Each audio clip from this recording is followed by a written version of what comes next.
안녕하세요. 먹고 싶은 것도 많고 궁금한 것도 많은 라오케르입니다.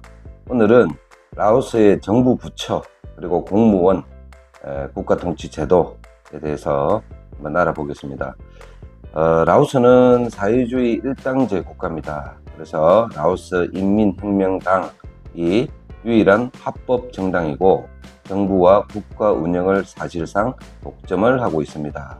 통치체계는 공산주의 및 사회주의 모델을 따르지만 시장 경제 요소를 도입한 형태입니다. 이때가 1986년 신경제 메커니즘, 그래서 도입을 해서 지금은 시장 경제다. 자, 먼저 통치 구조를 알아보겠습니다. 라오스는 사회주의 공화국으로 입법부, 행정부, 사법부가 존재하지만 실질적인 권력은 인민혁명당이 장악을 하고 있습니다. 그래서 국가 원수는 대통령, 우리 보통 사회주의 국가에서는 주석이라고 하죠. 현재 대통령은 통론 시슬리, 이렇게 읽는 게 맞는지 모르겠습니다. 국가를 대표하는 최고 권력자고 국가 방위 및 외교 정책을 총괄하고 있습니다. 그리고 군 통수권자고 라오스 인민혁명당 총비서직도 겸임을 하고 있습니다. 그러니까 당이 국가를 지배하는 체제다라는 겁니다. 두 번째, 행정부는 총리와 정부 강요들이 있습니다. 이제 총리는 손사이 지판돈입니다. 하는 거는 정부 운영 책임자입니다. 그러니까 실무 쪽이죠. 행정부 실무. 각 부처의 정책 조율 및 경제 사회 발전 계획을 집행을 하고 있습니다. 그리고 내각 강요들과 함께 국정을 실제로 운영하는 게 총리가 이제 하고 있다는 거죠. 그러면 라오스 정부 부처나 조직에 대해서 한번 알아보도록 할게요. 라오스 중앙정부는 총리실을 중심으로 여러 부처로 나와 있습니다. 총리실 혹시 어딘지 아십니까? 그 바투사이 쳐다보고 오른쪽에 있는 건물이 총리실 건물이죠. 그래서 정부 정책 조율 및 행정을 총괄을 하고 각 부처 및 정부기관 간 조정 역할을 수행을 한다. 두 번째, 외교부, 국제외교, 대외정책, 그리고 외교관계, 국제협약을 관리를 한다. 그 다음에 국방부, 뭐 아시겠죠? 국가방위, 군사 관련 업무를 담당한다는 거죠. 군대도 운영하고. 그 다음에 공안부, 국내 치안 및 공공안전을 관리한다. 경찰 및 범죄 예방 업무를 담당한다. 그러니까 우리로 치면 행안부입니까? 뭐 그거랑 비슷하죠. 공안부. 그 다음에 재정부, 국가예산 세금 관리, 재정 정책 및 국가 경제 계획을 운영한다. 우리는 기획재정부 맞습니까? 기재부. 그 다음에 기획투자부, 국가개발 계획 및 투자 정책을 수립을 합니다. 이게 사실 큰 역할을 해야 되겠죠. 왜냐하면 외국인 투자 유치, 또 경제개발 전략 관리를 해야 되는 거니까 지금 라오스의 처한 상황으로 봤을 때는 사실 기획투자부가 큰 역할을 해야 되지 않나 이런 생각을 해봅니다. 그 다음에 산업통상부, 산업정책, 무역관리, 수출입 규제, 국내외 기업을 지원한다. 이것도 역할이 크겠죠. 그 다음에 농림부, 농업 및 산림자원을 보호를 해야 되고 식량 공급이 안정화되는데 사실 이 나라의 산업의 60% 그리고 80%의 인구가 농업에 종사를 하고 있잖아요. 그래서 여기도 역할이 크다. 그 다음에 에너지 광산부, 전력 및 광산 자원 관리, 전력 개발 및 수출 정책. 이 나라는 전기도 수출하니까, 그죠? 석탄도 지금 베트남에 수출을 한다 그랬으니까요. 여기도 큰 역할을 하겠네요. 그 다음에 공공사업운송부, 도로 및 교통 인프라 개발, 도시계획 및 공공시설 관리. 여기가 더 일을 열심히 해야 돼요. 우리 지방으로 가면 좀 열악한 부분들이 있잖아요. 근데 다 돈하고 관련이 있으니 쉽지 않겠습니다.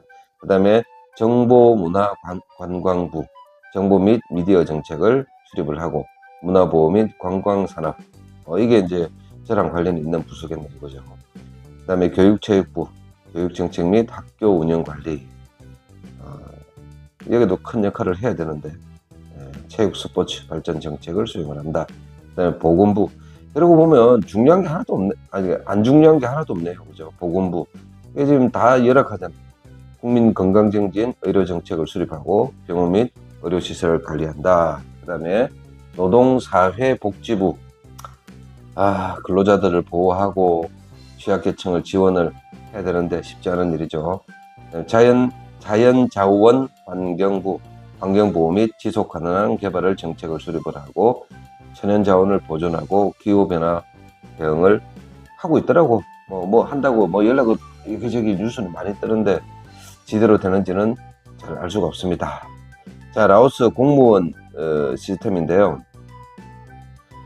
당과 정부에 충성하는 인사들로 구성이 되어 있고 계급은 고위공무원은 각 부처 장관, 차관, 국장 비슷하네 우리요. 그 다음에 중간관리자는 부국장, 과장, 그 다음에 나머지 서기, 행정직, 실무 담당자들이 있다. 채용 조건은 라오스 인민혁명당 당원이 돼야 고위직으로 진출이 가능합니다. 근데 여기는 우리는 그냥 한 달에 1,000원인가 2,000원인가 그거 내면 당원 되잖아요. 근데 이게 중국도 마찬가지고 당원이 되는 게 쉽지가 않다는 거죠. 그리고 국가 시험을 쳐서 채용을 하고 일부는 추천제로 임용을 한다. 추천제로 임용을 한다. 여기에 많은 남정이 있겠네. 자, 공무원은 급여는 낮은 편이다. 우리도 옛날에 낮았죠, 그죠? 그러나 안정적으로 여겨진다는 거죠. 그리고 라오스 입법부, 국회, 라오스 국민회의, 단원제로 국회가 구성이 되어 있고 지금 의장은 사이손폰 폼비안, 사이손 폼비안하고 가족인가? 성이 똑같네.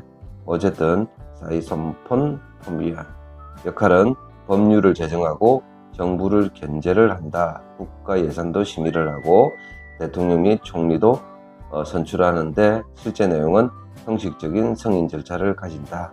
실질적으로 라오스 인민당의 통제하에 있어 독립적인 입법 기능은 조금 제한적이다라고 볼 수 있습니다. 그리고 사법부, 최고인민법원, 그렇지만 대법원이니까 사법 시스템의 정점에 있고 헌법상 독립이 보장되지만 실질적으로는 아무래도 당의 영향을 받을 수 있겠죠.